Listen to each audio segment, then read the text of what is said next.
الحركة اللي عملها رامي ربيعة، اللي هو دي اللي هو اطمنه يعني. لا، فكك بقى من كل الكلام اللي اتقال على السوشيال ميديا واسمع مني المفيد. اسمع مني المفيد. هتسمع مني كلام ما اتقالش قبل كده في اي حتة في السوشيال ميديا.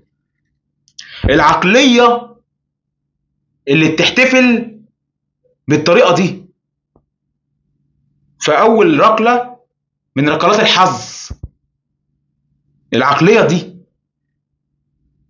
تفتكر لما تيجي تعمل رد فعل زي ده في اول جون يجيبه في اول ركلة جزاء او في اول ضربات الحظ زي ما بيقولوا، وبيعمل كده، تفتكر ده بيفكر ازاي؟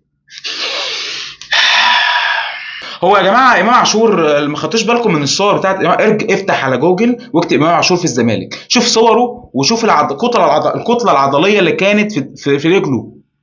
ممكن تقول لي هي راحت فين دلوقتي؟ اقول لك هي راحت فين، طلعت في شعره، عمل صبغه.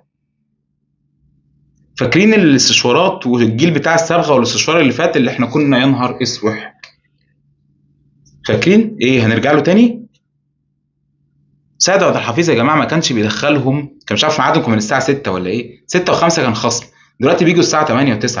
بصوا انا الكلام بيجي لي من جوه النادي، ما بفهمش انا صح. واخد فلوس انا من اللجان، انا بهاجم اللعيبه عشان باخد فلوس صح؟ ده انا دافع فلوس عشان اجيب ستاند بتاع الكاميرا. الله العظيم. انا بحب الاهلي، بعشق النادي الاهلي. اي حد بيلبس الفانيلا دي انا بعشقه، ودوري ان انا ادعمه، ولو نخ هدعمه، لو حسيت انه من غير ما اشتم هشد عليه، وده دوري كاهلاوي، دوري كاهلاوي. فضيحه اللي حصل ليله المباراه دي. الراجل ابو علي، الراجل ده محترم جدا يا جماعه، قمه في الاحترام، انا متابعه من زمان. طلع بيقول يا جماعه انا مش كذاب، واتحدى الخطيب، اتحدى الخطيب يكذبني في ان انا قلته. امام عاشور وسام واقفين بيحددوا هنحتفل ازاي، فبيعملوا كده، رافعين دراعاتهم كده. تاني يوم عبد الله السعيد راح جاي وقف قدام الاستاد، راح عمل كده، راح الصفحه بتاعت الزمالك راح منزلها، نشر الصوره وابعتها له، كاتبين ابعتها له. عملتوا لله قيمه، انزلوا الارض وشوفوا نفسكم، انزلوا الارض وشوفوا نفسكم.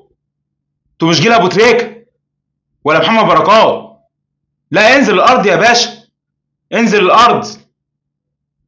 خدنا بطولات يا حمدي كتير يا باشا فوق راسي، بس كان في ماتشات كانت بتعدي كده احنا كنا بنعدي والدنيا كانت بتمشي ونقول خدوا بالكم يا جماعه،